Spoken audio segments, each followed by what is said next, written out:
Hello, and welcome back to Fearless in Faith. I'm your host, Esther, and today's episode is a story of redemption, healing, and hope.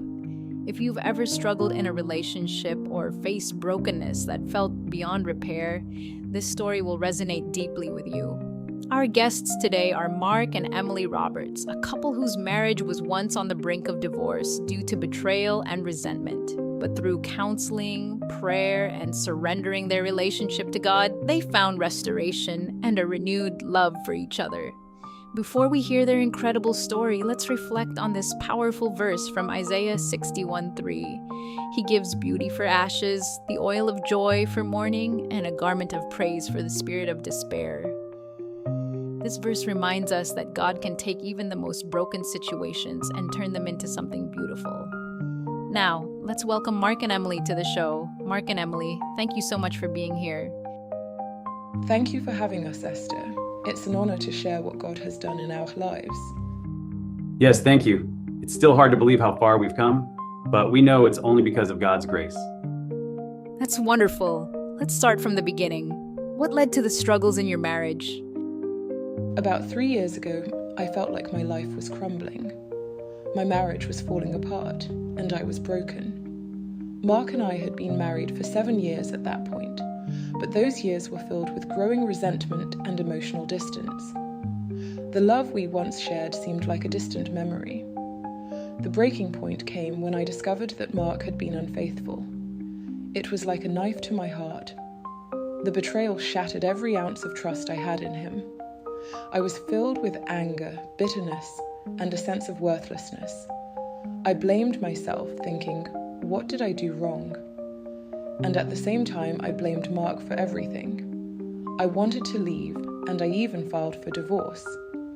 But deep down, something held me back. I had grown up believing that marriage was sacred, and I didn't want to give up so easily, even though I felt like I had every reason to.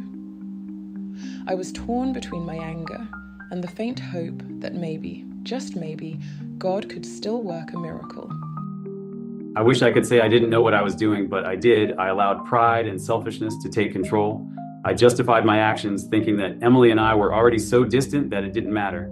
But deep down, I knew I was wrong. I knew I was breaking my vows, betraying her trust, and ultimately hurting myself too. When Emily confronted me, I saw the pain in her eyes. It was unbearable.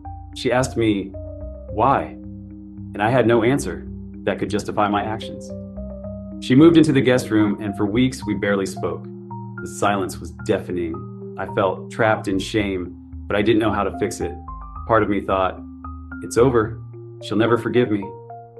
But there was another part of me, an almost inaudible whisper, that kept saying, it's not too late. At the time, I didn't realize it was God speaking to me. One Sunday, a friend invited me to church. I almost didn't go because I was so consumed by my pain. But something pushed me to say yes. That day, the sermon was about forgiveness. The pastor read Matthew 6:14. For if you forgive other people when they sin against you, your heavenly Father will also forgive you. Those words pierced my heart. I felt God asking me to take the first step toward forgiveness. It wasn't easy. I was still angry, still hurt, but I prayed, God, if you want me to forgive, you'll have to help me.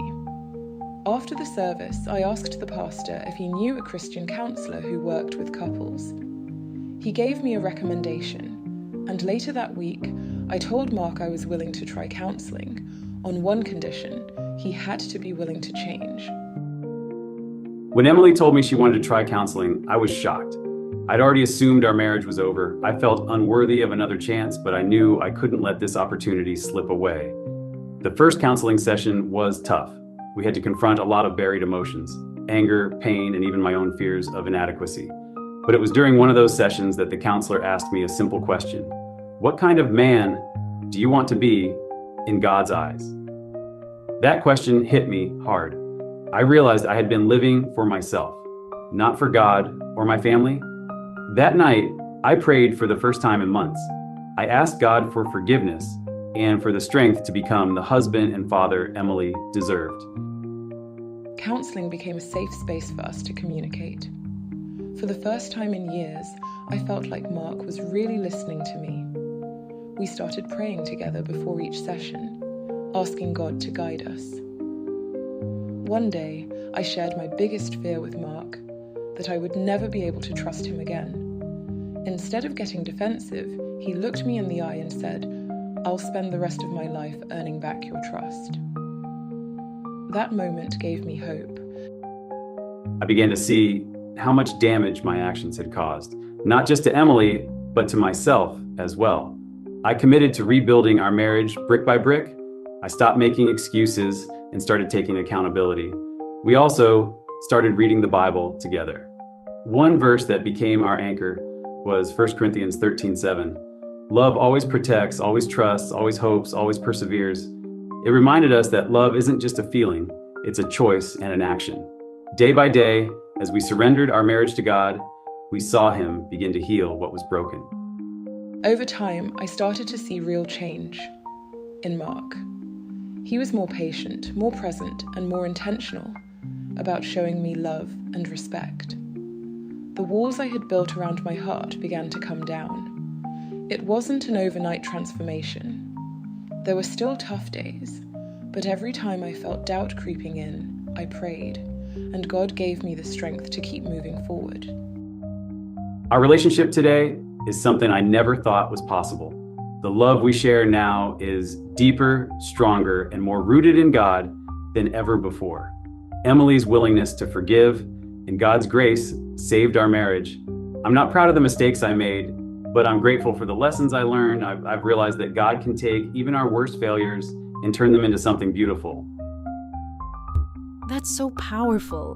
What role did your faith play in the process of healing and reconciliation? Many couples listening may be facing their own struggles. What advice would you give to someone who feels like their relationship is beyond repair? I would say, don't give up on what God can do. Healing takes time, and it takes both people being willing to work on the relationship. But if you invite God into the process, He can do the impossible. And don't be afraid to seek help. Counseling, prayer, and community support made all the difference for us. It's not a sign of weakness, it's a step toward restoration. God is in the business of redeeming what's broken. Mark and Emily, thank you so much for sharing your story. It's a beautiful reminder that no relationship is beyond God's ability to restore. As we close, I encourage you to reflect on Isaiah 61:3. He gives beauty for ashes, the oil of joy for mourning, and a garment of praise for the spirit of despair. If this episode touched your heart, share it with someone who might need encouragement in their own journey. And remember, you don't have to face struggles alone. God is always with you, and He often works through community and support. Thank you for listening to Fearless in Faith. Join us next week for another story of hope, courage, and the power of faith. Until then, stay anchored in God's promises and never stop believing in His power to restore.